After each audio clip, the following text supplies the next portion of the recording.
ప్రభాస్ మంచోడా రామ్ చరణ్ మంచోడా అంటే ఖచ్చితంగా రామ్ చరణే మంచివాడని ప్రభాస్ మాత్రం చెప్పడం జరిగింది, అది కూడా అన్స్టాపుల్ షోలో. సో మరి మీ అభిప్రాయం ఏంటో, సో మీరేమనుకుంటున్నారు దీని గురించి? సో ఖచ్చితంగా అన్స్టాపుల్ షోలో ఒక మంచి ఎంజాయ్మెంట్గా అయితే జరిగింది రామ్ చరణ్ గారిది, బాలకృష్ణ గారిది.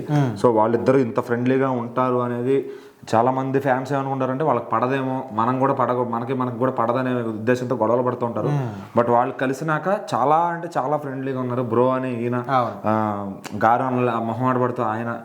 బట్ ఇద్దరిలో ఫ్రెండ్షిప్ అనేది చాలా మంచిగా ఉందన్నమాట.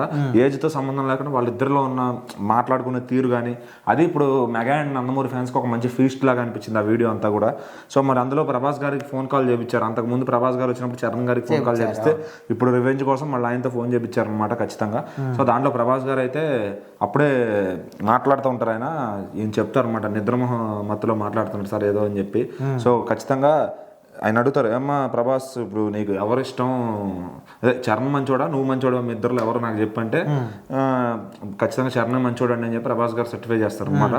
సో అయితే మరి చరణ్ ఏంటమ్మా మహేష్ బాబు మంచోడువా నువ్వు మంచోడువా అని అడిగితే మహేష్ బాబు మంచోడని ఇమీడియట్గా ఆలోచించకుండా చెప్పేశాడు అని చెప్పి అట్లా పుల్లలు పెట్టడానికి ట్రై చేశారు అనమాట. సో అట్లా ఏం లేదు సార్, అతను అందరితో బాగుంటాడు, అతను మంచోడు క్యారెక్టర్ పరంగా గోల్డ్ అని చెప్తాడు అనమాట. సో ఇప్పుడు ఆ వీడియో ఏదైతే ఉందో అటు ప్రభాస్ గారి ఫ్యాన్స్ ఇటు రామ్ చరణ్ గారి ఫ్యాన్స్ అంతా ఓన్ చేసుకుంటున్నారు. అంటే వాళ్ళకి మధ్య బాండింగ్, అటు ఫ్యాన్స్ కూడా అంటే ఇద్దరు హీరోలకి బాండింగ్ ఉంది అని తెలిస్తే ఫ్యాన్స్ కూడా ఫ్యాన్ వాళ్ళు ఆపేసి కలుస్తారని ట్రై చేస్తారు. అట్లానే ఇప్పుడు గేమ్ చేంజర్ మూవీ కోసం ప్రభాస్ గారి ఫ్యాన్స్ కూడా సోషల్ మీడియాలో నెగిటివ్ వస్తున్నా కూడా బాగుందని చెప్పి వాళ్ళు అంటే వాళ్ళు ఆ కృతజ్ఞత చూపించుకున్నారు వాళ్ళ బాండింగ్కి. సో మళ్ళీ ఈ బాండింగ్ అలా స్ట్రాంగ్గా లైఫ్ లాంగ్ ఉండాలని అందరు కోరుకుంటారు. సో ఖచ్చితంగా హీరోలు ఇద్దరు వాళ్ళు బాగున్నప్పుడు మనకేంట్రా ఫ్యాన్స్ కనిపించాలి, మనం ఏంటి బొచ్చు ఈగో ఏంటి అనే విధంగా.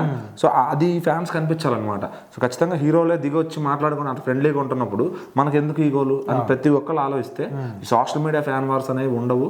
అవి రోజు రోజుకి దూరం వెళ్ళిపోతున్నాయి అనమాట. ఆన్లైన్ నుంచి బయటకు వెళ్ళి గొడవలు పడేదాకా వస్తున్నాయి.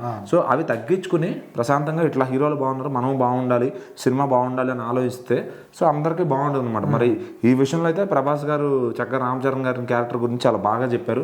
సో ఇప్పుడు ఆ వీడియో ఏదైతే ఆయన చెప్పిన వీడియోని ఫ్యాన్స్ అందరూ ఓన్ చేసుకుంటున్నారు, అటు ప్రభాస్ గారు ఫ్యాన్స్ ఇటు రామ్ చరణ్ గారి ఫ్యాన్స్. సో ప్రభాస్ గారు అంటే ఆయన మంచోడని అందరూ తెలుసు, బట్ ఆయన ఇంకో పర్సన్కి సర్టిఫై చేయడం అనేది నిజంగా అది బాలకృష్ణ గారి ముందు నాట్ ఏ జోక్ అనమాట అది. సో ఇప్పుడు అందరూ కూడా ఆ బాండింగ్కి చాలా ఫ్యాన్స్ అందరూ కూడా కనెక్ట్ అవుతున్నారు. సో ఇంకా బాలయ్య గారితో కూడా ఏమన్నా రామ్ చరణ్ గారి ఫ్యాన్స్ కానీ అభిప్రాయ భేదాలు ఉన్నా వాళ్ళ మధ్య కూడా ఎక్కడ డాకు కానీ గేమ్ ఛాలెంజర్ కానీ గొడవలు అయితే జరగల సోషల్ మీడియాలో. వాళ్ళ సినిమా వాళ్ళు వీళ్ళ సినిమా వీళ్ళు బిజీగా ఉన్నారు తప్ప గొడవల వాతావరణం ఎక్కడా కనపడలేదు అనమాట.